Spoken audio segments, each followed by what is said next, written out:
Hi everyone, तुम्हाला सगळ्याला माझ्याकडून रक्षाबंधनाच्या हार्दिक शुभेच्छा. कोण कोण गेले बहिणीकडे का बहीण तुमच्याकडे आली आहे रक्षाबंधनला?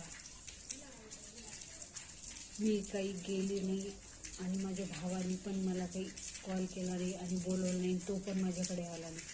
कारण मागच्या वर्षी माझी आई वारली होती नागपंचमीच्या टायमाला, तर त्याचा एक फोनसुद्धा नाही आला मला की तू ये रक्षाबंधनाला. असं काही का माझ्या घरी पण नाही आला तो.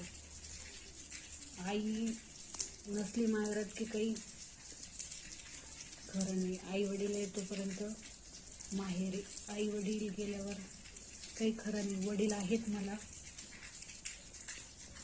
पण वडिलांचं पण काय चालतं, ठीक आहे.